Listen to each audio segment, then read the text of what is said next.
What's going on, guys? And today we are back on a warlock making a build around an overlooked exotic called Verity's Brow. If you don't know what this exotic's perk does, it's called the Fourth Magic, which states weapon final blows with a damage type matching your subclass energy grant death throws, which provides a grenade damage bonus and grants you grenade energy. Then onto our mod setup, we're using firepower, which states while charged with light, regain a portion of your grenade energy when you use your grenade, consuming 1 stack of charged with light. These mods will stack with other copies of this mod, increasing the chunk of energy we gain. So I've decided to stack 4 of them. Crazy, right? This will allow me to get back 50 to 60%, roughly estimating of course, of my grenade's energy back upon use. But how am I going to make this work if I need to be charged with light? Well, what most people don't know is you can actually gain 2 stacks of charge with light off of just taking charge alone. You don't need charged up or supercharged to make charge with light builds work. And for the weapons I'm using, it really doesn't matter as long as I'm creating orbs. You could also run something with Demolitionist here, but I wanted to focus specifically on the charge with light and Verity's Brow aspect of this build. Now with our subclass, the only things of note that I can say is I'm running Ember of Ashes, allowing me to apply more Scorch stacks on my solar subclass, weakening grenades on Void, Spark of Shock for grenade jolting, and Spark of Magnitude to make our lingering arc grenades last longer on Arc 3.0.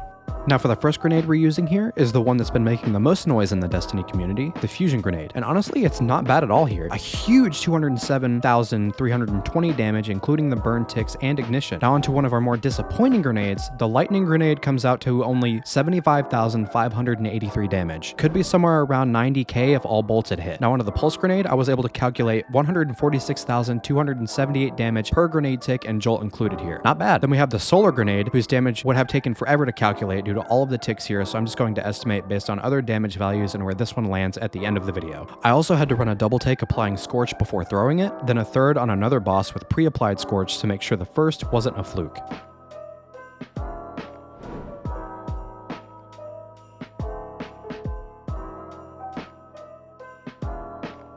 Now onto the most disappointing of the grenades. The Vortex Grenade with both Weakening and Chaos Accelerant deals about 2/3 of the boss's health worth of damage. So after testing the grenades used the most in my everyday play across these subclasses, the Solar Grenade comes out on top by quite a big margin. It's the only grenade able to kill this boss at X5 death throws while a couple came close. That makes its damage well over 207,000. This was definitely a fun one to make, and hopefully it made more of you want to mess around with this exotic and see which grenade you like best with it. And let me know down in the comments what weapons you decide to run with it. You can mix and match any of these builds you see on this channel as I adjust these to my playstyle, and I encourage all of you to do the same. And before we sign off, I just want to thank all of you for the incredible support on the last video. It has over 3,500 views. That's insane, guys. I also want to welcome over 50 new subscribers here to the channel. I hope you guys find your stay enjoyable and informative. Thank you guys so much, and I will see you all in the next video.